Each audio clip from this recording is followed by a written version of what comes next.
The views expressed on Science for the People are not necessarily the views of this station, its affiliates, sponsors, or advertisers. This week on Science for the People, we're taking on something a little bit fishy. We're talking with Kristin O'Brien, who studies the ice fish of Antarctica, and Heidi Golden, who studies grayling living in Arctic rivers and lakes. Then, Rochelle Saunders speaks with Jonathan Balcombe about his new book, What a Fish Knows, The Inner Lives of Our Underwater Cousins.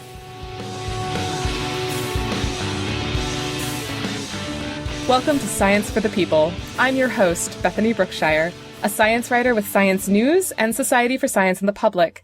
I'm here today with Kristin O'Brien, a professor of biology who studies how fish have adapted to the freezing waters of the Antarctic Ocean. She made me think of something I've never thought of before: how fish in icy cold water stay active instead of becoming frozen fishsicles. Kristin, thank you so much for making the time for us. All right. Well, thanks for inviting me. So let's start with the very basics, just to refresh all of our memories.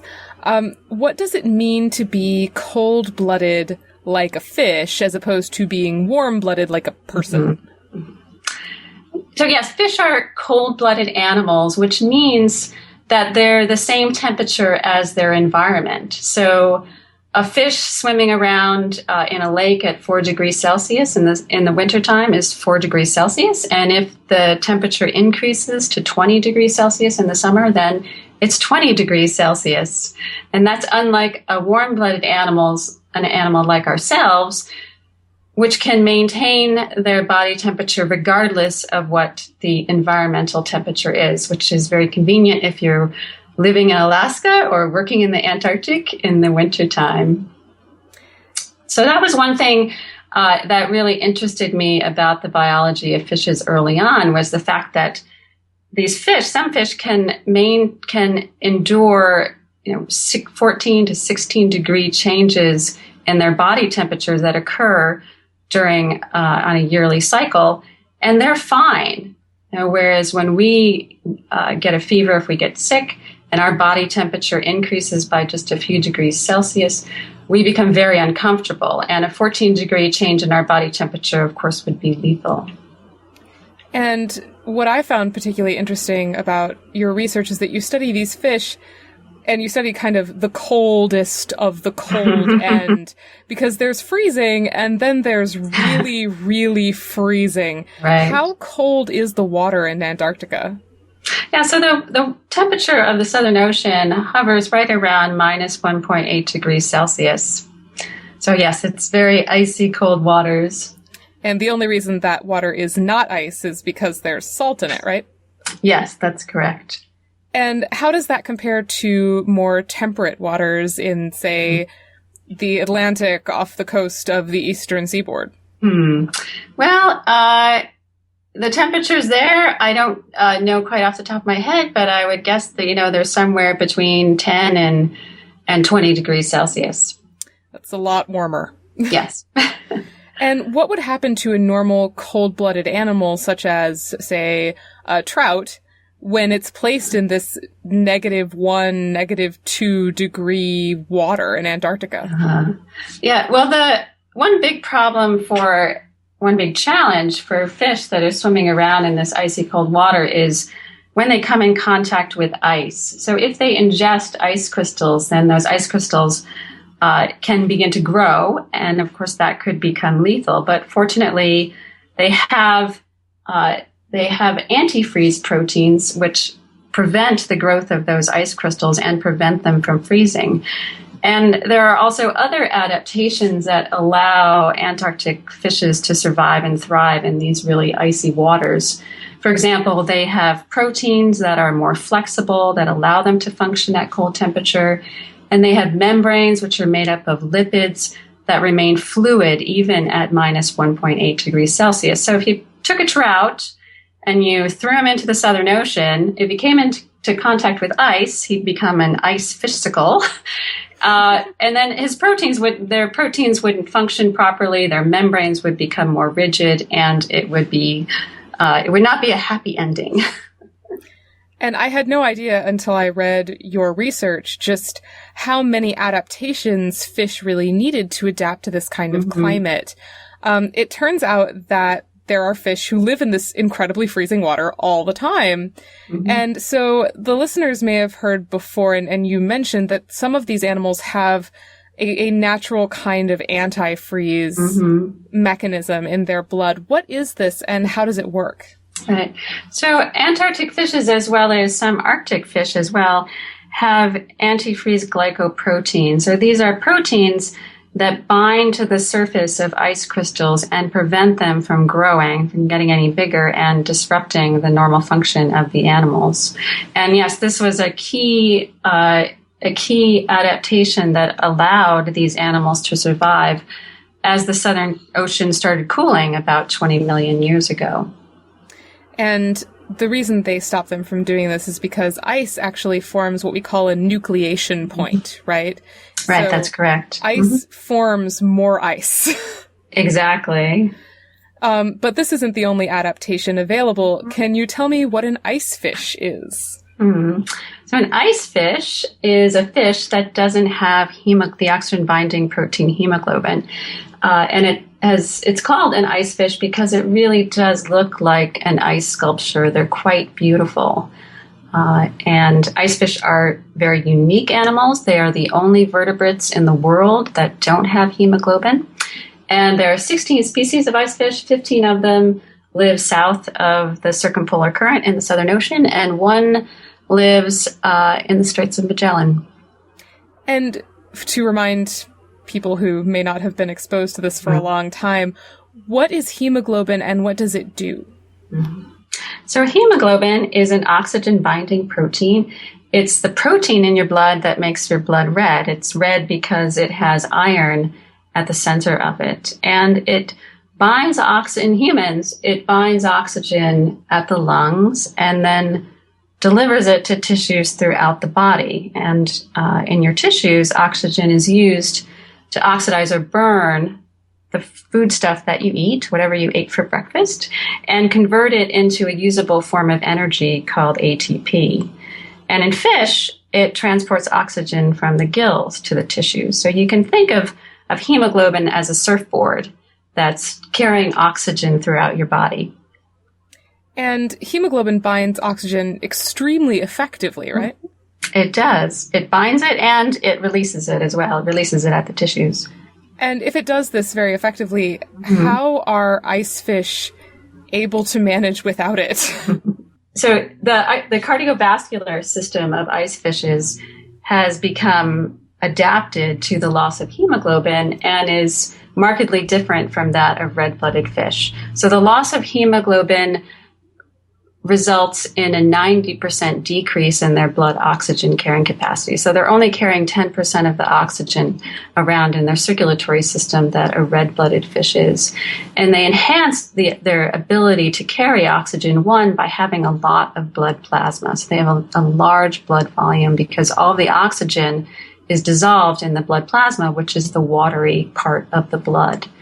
They also have large hearts to pump this large volume of blood, and they have big pipes. So they have large blood vessels to accommodate the large volume and also to minimize the work of the heart pumping that large volume of blood. That must make for a very messy dissection if they've got all that blood. Actually, to the contrary. Actually, they're quite clean because you cut them open and the blood's not red. So you can't really see it. I never thought of it that way.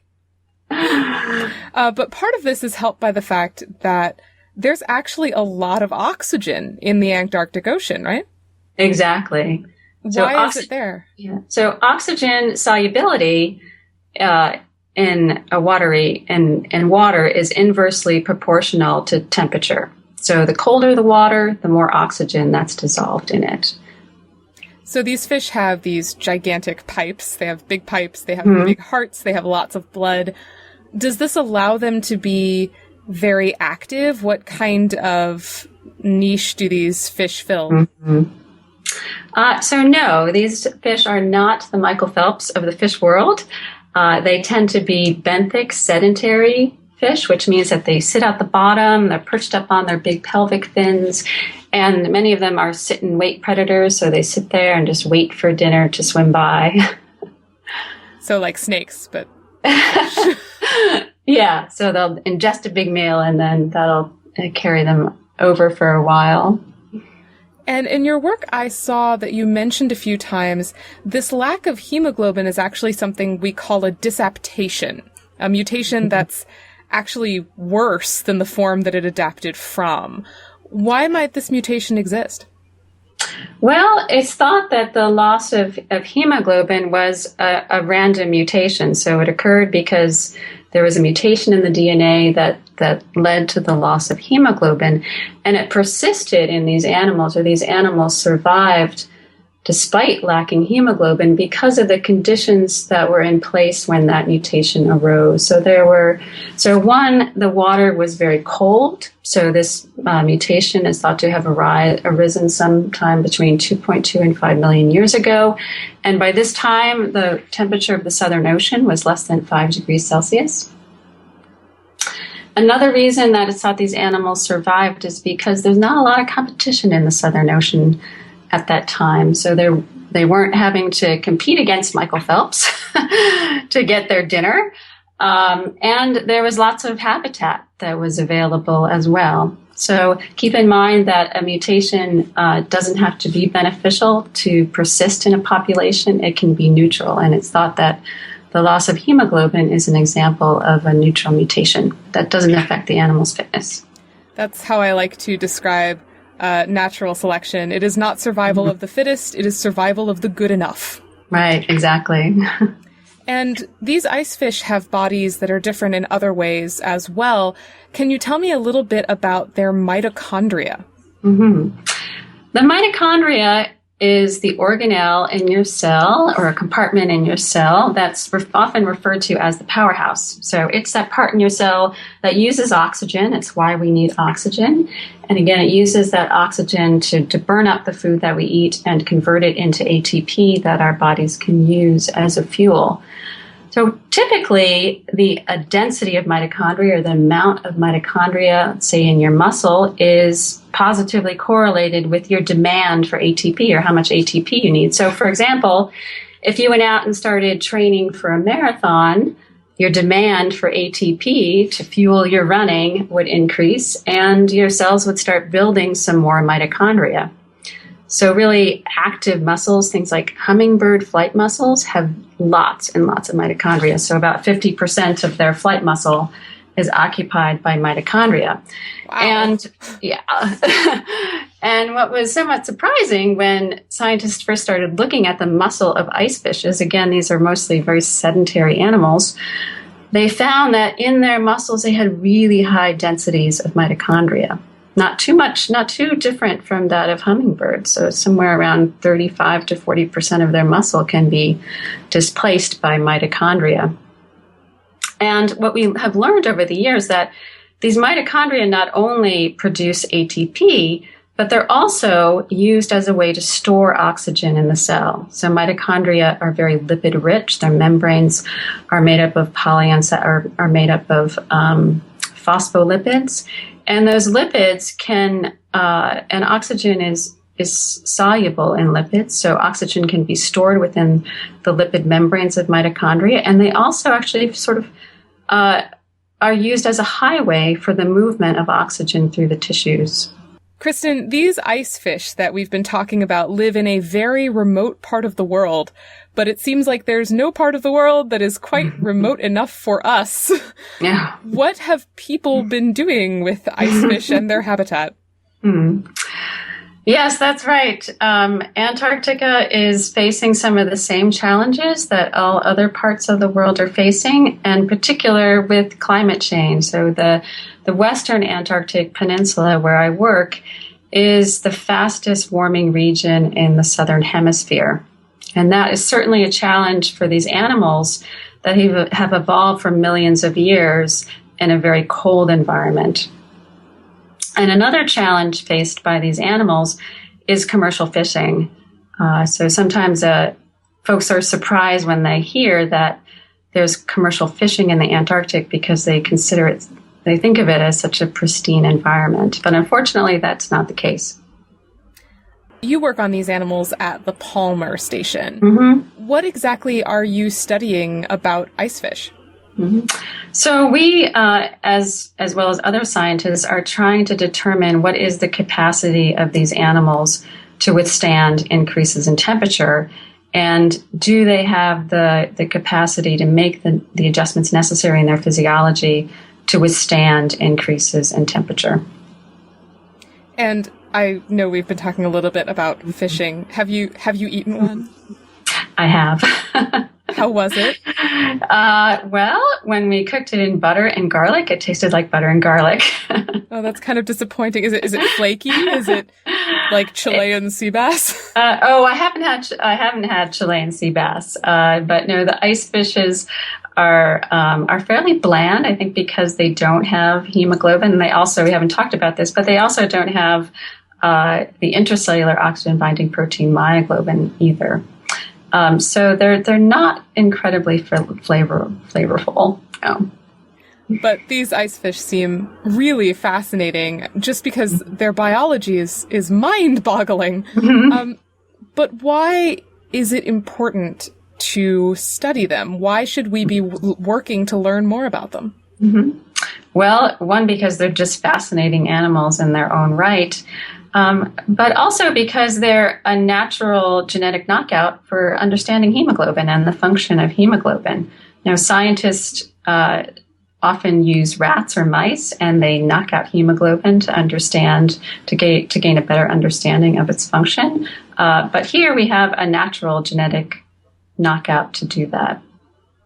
And you mentioned in one of your recent publications that some of these ice fish and related fish might be useful to understand human disease, especially bone density loss. Mm-hmm. Why are they useful for that? Yeah, so Antarctic notothenioids are different from some other fish in that they don't have swim bladders. So swim bladders are like a balloon that some fish have that they can blow up with air that increases their buoyancy and allows them to rise up in the water column or to adjust their position in the water column. But Antarctic fishes don't have a swim bladder. Instead, to increase their buoyancy, number one, they're fatty. That helps them float.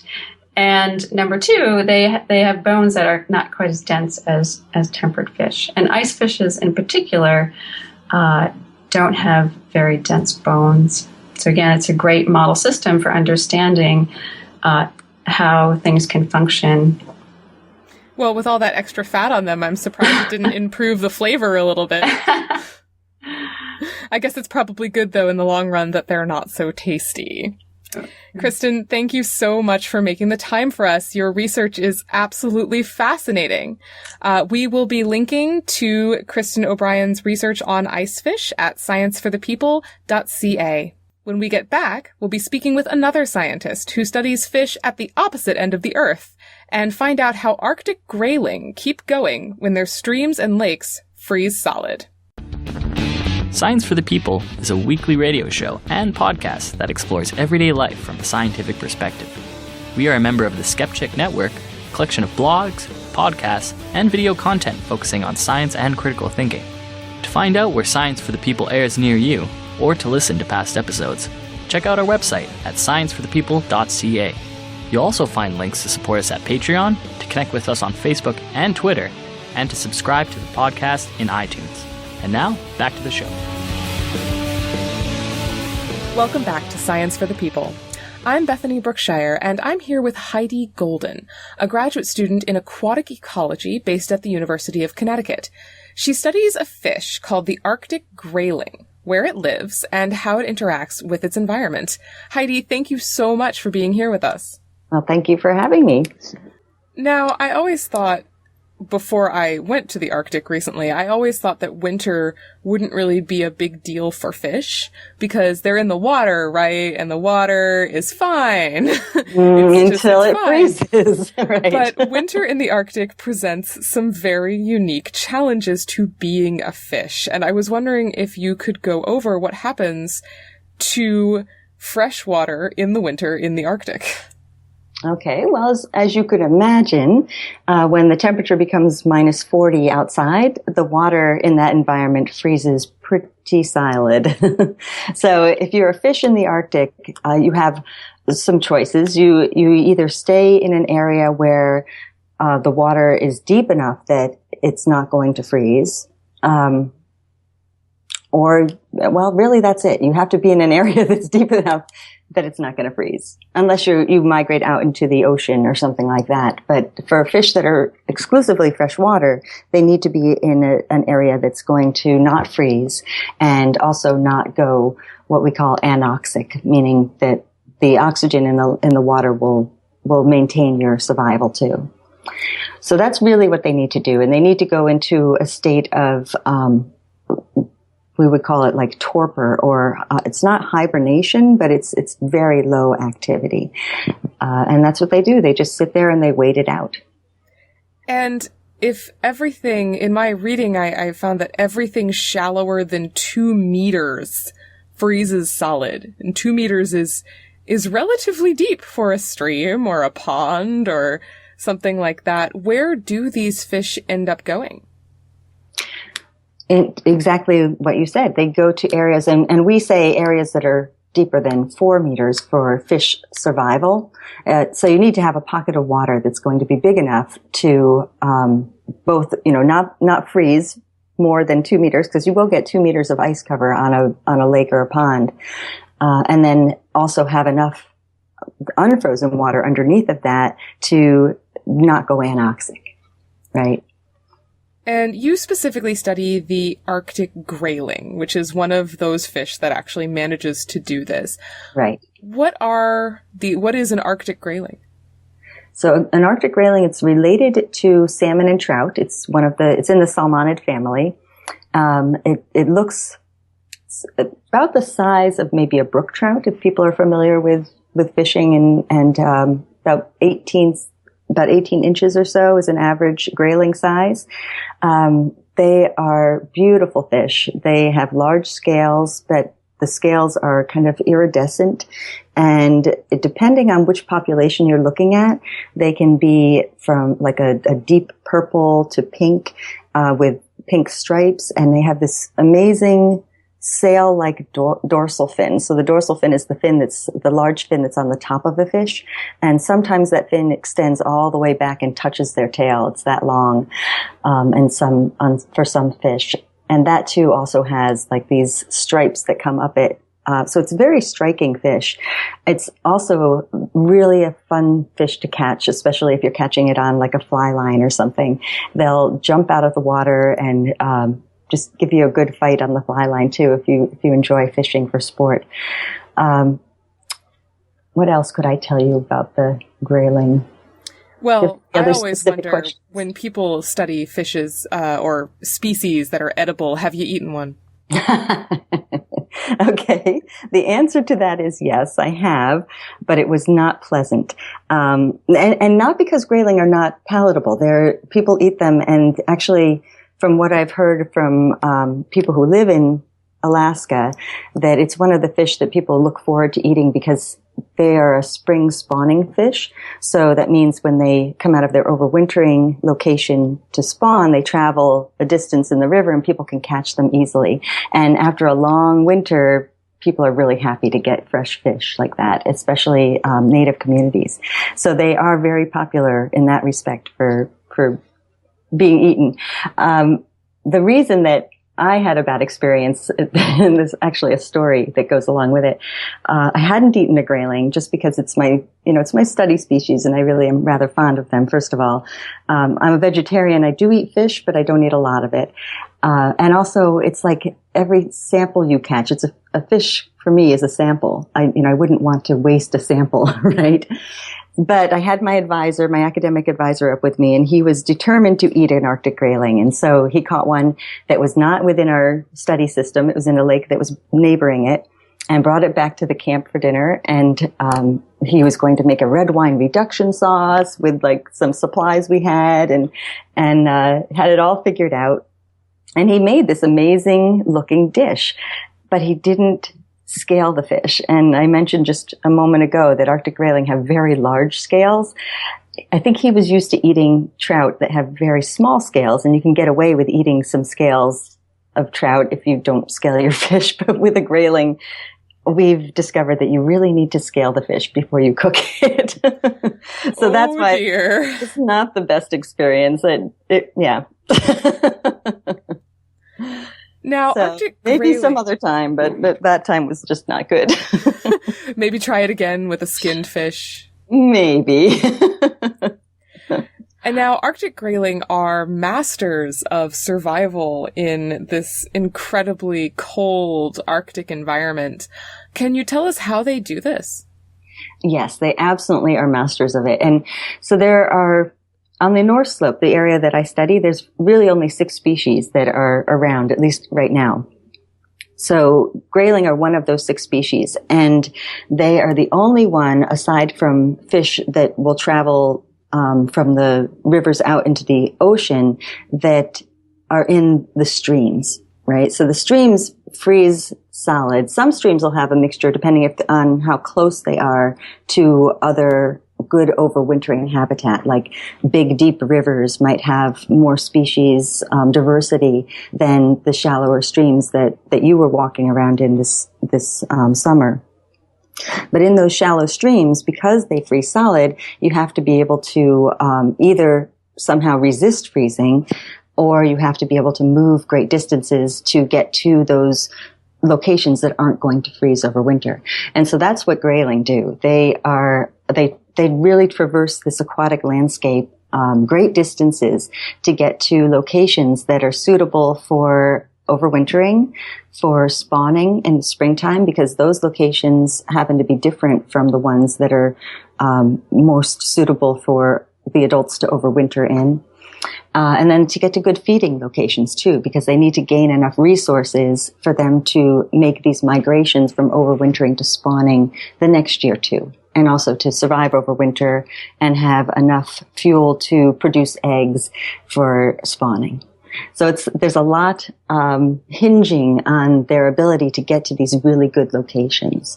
And that's how grayling really manage this crazy environment. So they're kind of endurance swimmers. They sure are, yeah. Yeah, they're very good at it. But they also do have a physiological adaptation, right? They can stand some pretty low oxygen environments. They can. I have never done the research and haven't really looked into it too much to see how oxygen tolerant they are. We know that they can survive very harsh conditions. So I'd say that they have very good flexibility in the conditions that they're able to withstand. And, I have kind of anecdotal evidence for that. I've been studying Arctic grayling for probably, like over 20 years. And other fish that I've caught just, kind of accidentally or, while trying to catch a grayling, such as whitefish really in particular, they're not as hardy. So the things that you can do to an Arctic grayling, you can anesthetize the fish and then, take a DNA sample. You can weigh it, you can measure it, you can, take its gut contents by what we call gastric lavage, do all of this stuff, put it back in a bucket, let it recover, and it's off and swimming again. No problem. Sometimes if you take a whitefish and do the same thing, you anesthetize it, you look at it wrong, and it keels over. And that's it. So the grayling can handle a lot. And like I said before, they're a wonderful species for answering a lot of ecological questions because of how tolerant they are to being handled and manipulated. They're really just a great science species. I will say, having just been to Alaska and walked in some of the streams that these fish live in, I personally think they're super tough because that water was really, really cold. And probably this year it was much warmer than it... well, no, actually, you were there for a very cold year. It was unusually cool, I'd say, this summer. Would you agree? It was my first experience, but I was plenty chilly. Yeah, I think... one of the things we're seeing in the Arctic is more variability. So, trying to time our field seasons has been extremely difficult because, one year we'll have missed the spring migration because everything happened, 3 weeks earlier than on average than you would have expected because it'd been so warm that winter or that spring. But then you'd have the opposite happen the next year where you come up early, but you didn't, plan that the field season's going to be, a week later than on average, because it's too cold that year. So this, increase in variability is an interesting phenomenon that we've been seeing, which makes our research in the Arctic very challenging. And you've been working with these fish and planning field seasons for a pretty long time. What are you trying to find out? We have a lot of different questions that we're trying to answer. One of them in particular is, what's going to happen with climate change? Is this species going to be able to either adapt or move to locations that are more suitable if areas become unsuitable? So, what will happen? And I'm looking at genetics of the species and movement patterns and other, ecological impacts on the species. I know Linda Deegan is very interested in the movement patterns because she looks at nutrient transport by the fish. So when they're in the stream, they're eating things that are in the stream that are derived from nutrients that are derived from the stream. But then when they move to a lake, they actually take those nutrients. Now it's turned into body fat and muscle tissue, and they move that up into a different location, say a headwater lake, and then those nutrients then become part of that system. So that's what Linda does with her movement patterns. You probably noticed some of our pit tag antennas that we have to track fish movement. So that's her work. But I work in conjunction with that and look at the genetics of the species and how movement of individuals affects the genetics of the species across a landscape, and how that might change. When you say that fish move and the nutrients move, you mean that fish move and they poop? Yes, they do. Okay. They poop and they die, and they urinate and they put their nutrients in other locations. Yes. Fun times. You're looking at Arctic grayling, which there's not really... People do eat them, but it's not really an industrial food source or anything like that. Why is it important to know what happens to these animals? That's a really good question. And so I mentioned a couple of times that this species is very good for answering ecological questions, right? So first of all, the species in and of itself is important in that it is part of this community of organisms that survives in a very harsh climate that is sort of one of these fringe environments it's very difficult. Only 6 species on the North Slope of fish, I've mentioned before. So the grayling as they're kind of a conveyor belt for nutrients, moving those nutrients around this system that is very low in nutrients to begin with. And so nutrients is the base of any food chain. So you need nutrients in order to have plant life, and you need plant life in order to have higher trophic levels like fish and higher than that even. So, the grayling are really integral in moving these nutrients around the system, from lake to lake through the streams. And one thing that's happening in the streams with climate change is that we're getting dry down of the system. So if you think about water across a landscape, it starts as rain, which rains down onto the landscape. Then it moves across the land into the streams that fills up the streams, and the streams flow, right? Right. When you get climate change and very warm temperatures in the Arctic, what you end up having is a balance shift between the rain that falls on the landscape and then the amount that the plants on the landscape suck up and put back into the atmosphere as water vapor. That's called evapotranspiration. So you have this balance between precipitation and evapotranspiration that alters the amount of water that ends up into the stream. So as the plants are sucking up more moisture off the tundra, there's less that comes down off of the landscape and ends up in the river. So what you get is drier rivers. So less flow in the rivers and these zones in the rivers that actually go dry. And you can imagine if you're a fish that is used to moving across the landscape to get from one place to another, from an overwintering site to a spawning ground, to a feeding location, back to its overwintering site, all the while moving nutrients around the system, which other fish in lakes depend upon. Once you hit a dry zone, that messes everything up, especially if it's at a critical time where you need to move from one location to another. And do you think that this fish species in particular is kind of going to play a very large role on the North Slope as climate change continues? I think they potentially could. We don't know for sure how important all of that is, and that's one of the things we're trying to work out. How important is this role of fish moving nutrients across the system to maintaining community structure in lakes and larger rivers downstream? And by moving nutrients, you mean they go somewhere and they poop and they die. Exactly. And it's actually really important for cycling of these nutrients in the system. Yeah. Well, Heidi, thank you so much for being with us. Well, you're welcome. We've linked to Heidi's research and her science blog at scienceforthepeople.ca.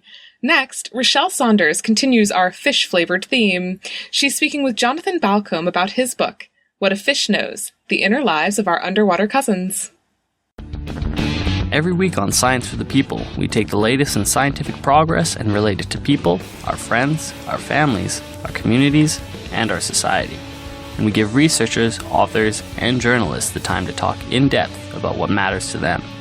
If you love science but aren't satisfied with sound bites, join us again next week for Science for the People on your local radio station or anytime online at scienceforthepeople.ca.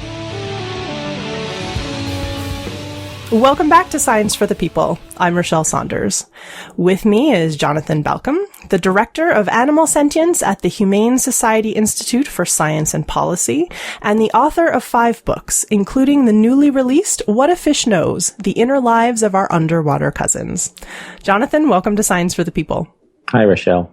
So this is primarily a book about fish behavior, and it turns out fish are way more diverse and interesting than I have ever given them credit for, which is also kind of the other primary point of your book. Why do we underestimate or kind of ignore fish? Yeah, I have my pet theories, and that's all they are. I don't know if anyone's ever really worked it out. I think the main reason is that fishes are physically, literally, and figuratively below the surface of our lives. They've been out of view except for when they're floundering around on the ground in the air, when they're out of their element, where they're not really exactly going to be able to do the things that fishes do. And it's only in the last century, with the advance of underwater diving and submersible technology and underwater filming equipment, that we've really begun to really properly probe the private lives of these creatures that were theretofore, before that, really pretty obscure from our view. So when we say fish, what category of creatures are we actually talking about? Yeah, we're talking about the largest, most diverse group of vertebrates on Earth, and probably in history.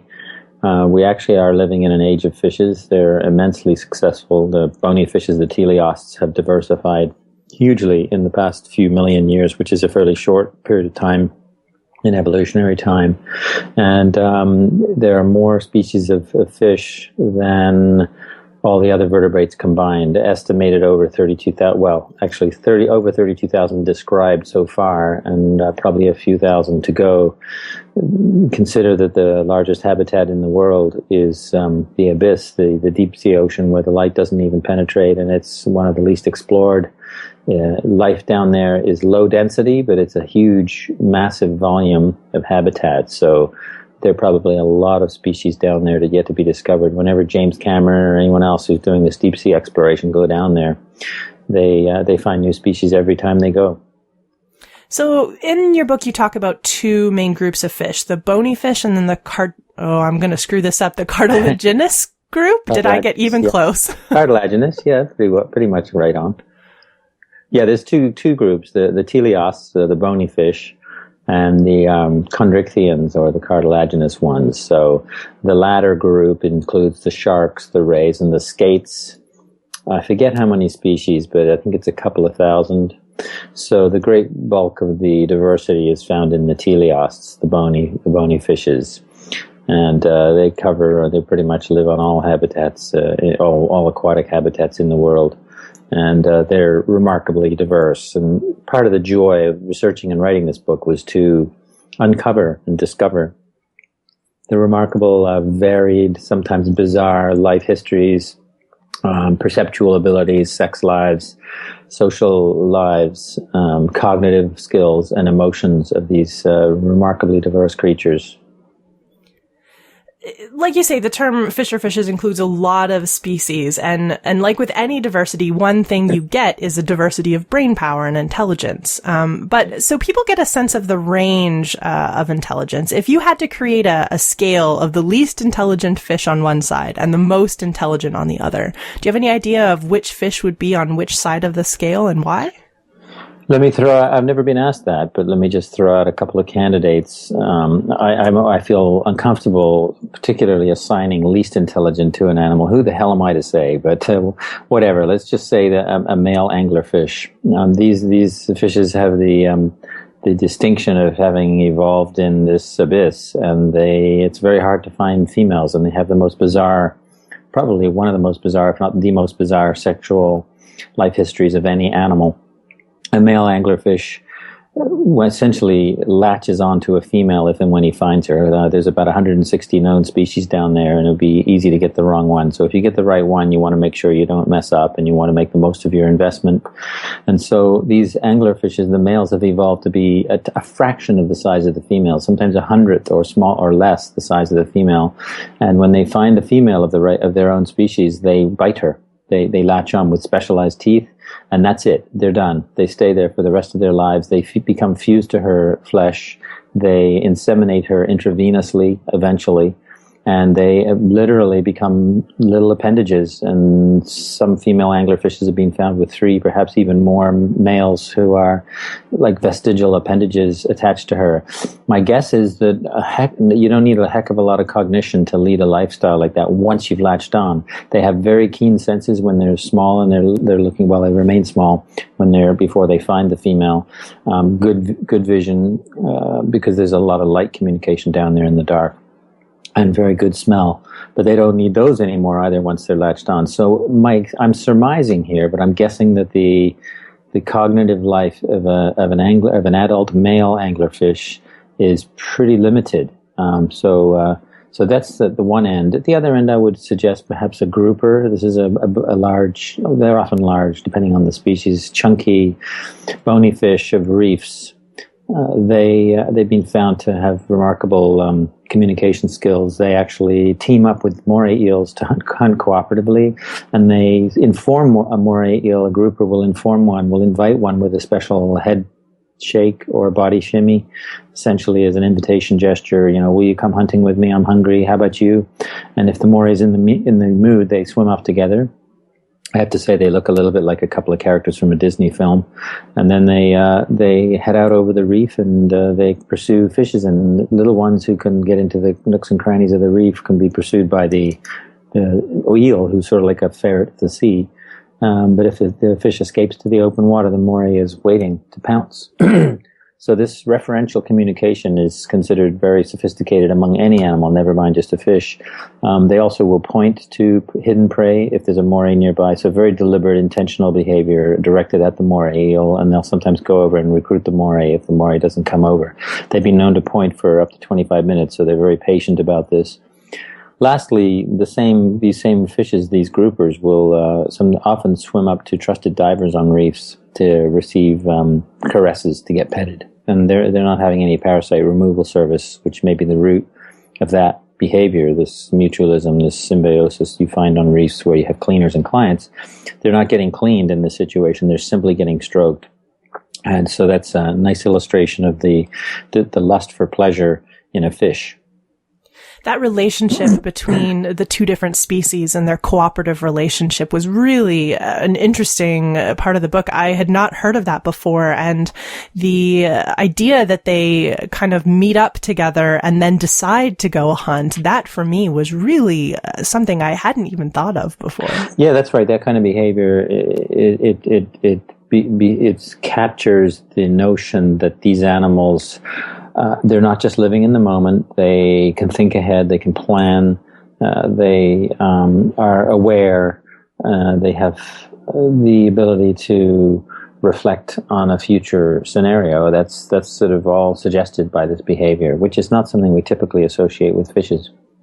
So how do we actually judge intelligence in fish? I mean, what do we classify as an intelligence indicating behavior? Or I guess maybe what makes a behavior unintelligent?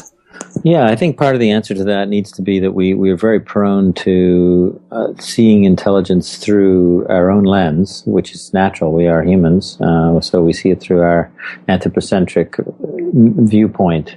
But I think that's a little short-sighted of us to do that. I mean, intelligence is so diverse, and animals are good at what's important to them.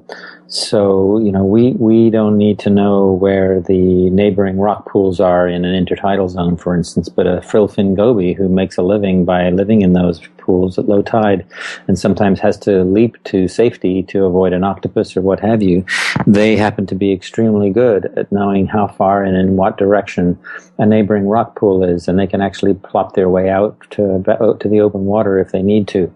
A series of studies done from the 1940s into the 1970s teased that apart and showed that these fishes do a remarkable thing. They memorize the topography of the rock pool at high tide while the water is over, and they can look down on it.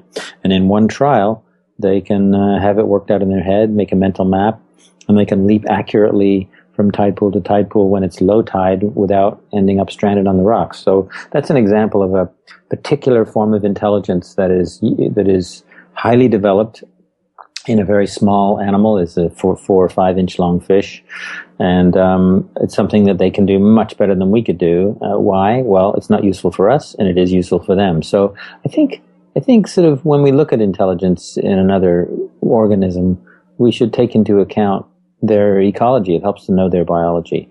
They may seem dumb on the surface, but if you probe into their lives and see what they do for their life history, you're going to find opportunities for them to be very intelligent. In the book, you talked about an experiment with stingrays trying to get food out of a tube, which really reminded me of research I read about a few years ago on crow cognition and how crows can use tools and solve extraordinarily complex puzzles. Yeah, that's a great question, and it makes me feel like I'd like to go back and revise that section of the book and make that comparison, because I don't think I explicitly mentioned the crow studies. It is very similar to these crows who will fashion hooks and pull pieces of meat out of tubes and that sort of thing that are otherwise inaccessible. The stingrays were not using hooks or really fashioning tools, but they did use restraint and flexible responses to the problems that were presented with them. Essentially, it was a morsel of food in a plastic PVC pipe that they could see and smell but couldn't reach physically. So they had to come up with ways of drawing it out. And one way was there was a small study. I think there were 5 rays used, but they were idiosyncratic, which is to say not all of them used the same method. Some of them would flap their fins, their big broad fins, in such a way to create a suction. Others would cause a fanning effect where they blow the morsel away. They then added a filter block on one end of the tube, and the fish in some cases swam to the other side, to the side of the filter to blow the water away, which meant moving away from the morsel, which is considered to be a pretty sophisticated example of restraint and problem solving. So the gist of that study was that, and it's the only one I know, and it was with 5 rays. I mean, that's an illustration of how little we've probed into the cognitive capacities of these creatures. But the findings were very interesting and indicative of an animal who is aware and cognitive and intelligent and quite good at problem solving. And creative as well. And creative, yes, indeed, creative, because partly because they use different methods. Different individuals use different methods to solve the problems. When we talk about tools, we usually mean sort of sticks or wires or rocks, but fishes don't have limbs to manipulate tools in the sense that we usually think of them. So when we do talk about fish using tools, what are we actually talking about? Right. Well, one form of tool use is the use of water as a medium to get what you need. So some fishes will blow water, will use water, jets of water, either from their mouths, or they can use their gill covers or even their fins to create water pressure that may, for instance, uncover a food item from the sand, buried in the sand below, such as a cockleshell or another mollusk. Other fishes will use water that they squirt. The well-known anglerfishes, of which there's a number of species, not anglerfishes, sorry, archerfishes, they squirt water out of their especially adapted mouths, and they use that as a projectile to hunt with. They can catch flying insects. They become quite skilled at aiming and predicting where the insect will be when the water arrives, and they control the shape and size of the bolus of water according to the prey. Very, very sophisticated, based on very closely observed studies that have been done now. Fishes can also, of course, use their mouths to pick things up. So even though they lack grasping limbs, that is a limitation, but they can carry things with their mouths. And you can watch YouTube videos of sort of tusk fishes and wrasses and other species carrying objects. And in the case of the video I've seen of a tusk fish smashing a mollusk against a rock repeatedly to get at the tissue inside. So that would be an example of using a rock. It's like an anvil to break open something. So I do want to shift gears and talk a little bit about pain and awareness of pain and how pain impacts fish. So firstly, do fish feel pain? I mean, obviously they respond to a painful stimulus in certain ways, but is there evidence that they feel and are sort of mentally aware of pain, kind of like we are? Yeah, it's important to distinguish nociception, which is the registering of a noxious stimulus, which could happen without any conscious awareness of the noxious event, and the actual experience of pain, where the animal is consciously aware that this is bad, this hurts, I don't like it, I want to get away from it. And the evidence is pretty strong, very strong, that fishes feel and experience pain. And it comes from a number of different studies. There was actually a book published in 2010 called Do Fish Feel Pain? And Victoria Braithwaite, the biologist who wrote that book, has done a number of the important studies on trout, in her case, showing that these representative bony fishes have the requisite anatomy. They have pain receptors, or nociceptors, you could call them, for mechanical pain. They have different ones for chemical pain, the different ones for heat pain, temperature pain. So they have the sophisticated anatomy, and these receptors send signals to the brain, which then causes a change in the behavior of the fish. So the fish will stop feeding if the mouth has been assaulted with a painful acid. They will they may eventually rub that part of the body against the substrate, presumably maybe comparable to how we may rub a wound to maybe help to allay the pain. They will also change their behavior. They will avoid sources of pain that they've had in the past. They will be distracted and not avoid novel structures in their novel things put in their tanks, which suggests that they may be distracted by the pain. I think the most telling study of all, though, one that I'd be happy to describe briefly, is one of done by Lynn Snedden, who's also done a lot of work on fish pain, in which she and her colleagues put zebrafishes. These are small fishes, very commonly used in research, in a complex tank that had two chambers. One chamber was enriched with vegetation and rocks and dimly lit, the kind of environment that they like to hang out in. And the adjoining chamber was barren and brightly lit, so there was nothing in there.